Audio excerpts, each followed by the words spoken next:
After what had felt like a very long transit, we had arrived at Socorro Islands. The Socorro Islands, also known by those words on the top of this slide that I'm not even going to try and pronounce, consists of 4 islands, and of those we were told that the boat generally only visited the eastern 3 because of the transit time involved in getting all the way out to Clarion. Due to the distances involved, generally the island of San Benedicto was the first location dove and the last. We had arrived late at night and were currently moored off the dive site known as the Canyon. I usually make a habit of waking up early on dive boats just to get some time before the boat gets busy and people are everywhere, and as soon as I stepped out from the salon, I could see sharks circling the boat. Per the crew, these were silky sharks, and we would see them circling us pretty much the entire time we were here. One of the quirks of this area compared to a lot of the other places we've been diving is they don't allow night diving. This is partially due to the risk of sharks feeding at night, but it's also just the reality of diving off of these small islands where in the dark you could potentially get blown off by the current and not be able to be located. The end result of this was that basically we had a much smaller window to get all of our dives in. Per the dive briefing the day before, things were really controlled diving here.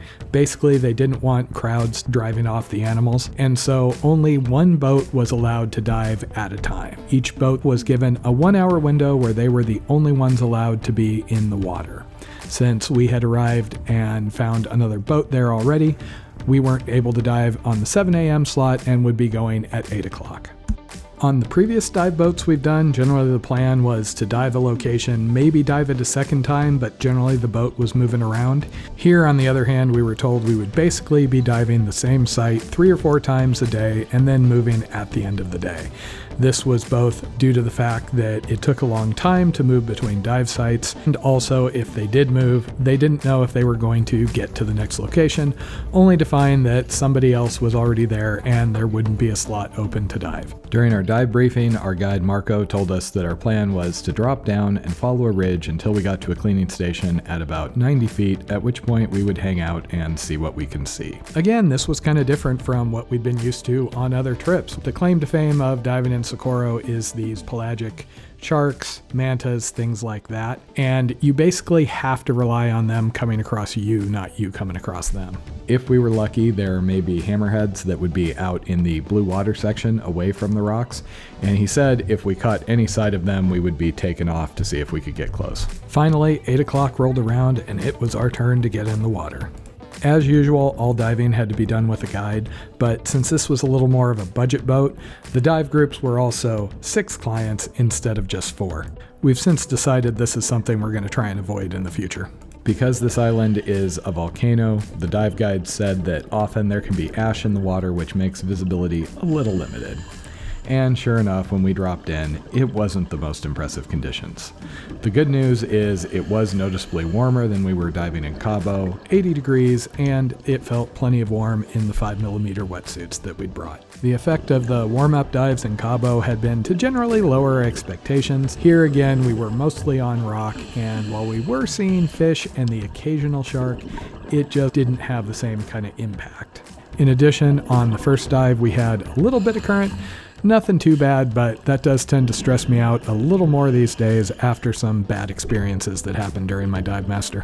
While we did see a few white tip and silver tip sharks here and there, and the occasional dusky or Galapagos, honestly the most impressive thing we saw on those first dives was giant schools of fish hanging out in the blue water.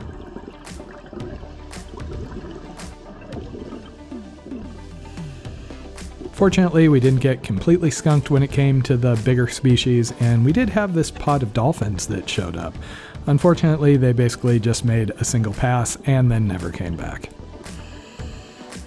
But of course, the big thing we were expecting were manta rays. While Jen and I have dove with manta rays before out in Komodo, there, while it was really cool to see them, they tend to be pretty shy, so you generally only see them going by, and you have to be really careful not to spook them. On the other hand, Socorro had the reputation for mantas that not only would stick around and do multiple passes, kind of being curious about the divers, but they'd even play in the bubbles sometimes. In the course of this dive, I actually ended up with so much footage of the manta rays I'm not even including it all, which is pretty much the polar opposite of what happened at Komodo. They are both just fascinating to watch as they glide through the water, and they look like something alien.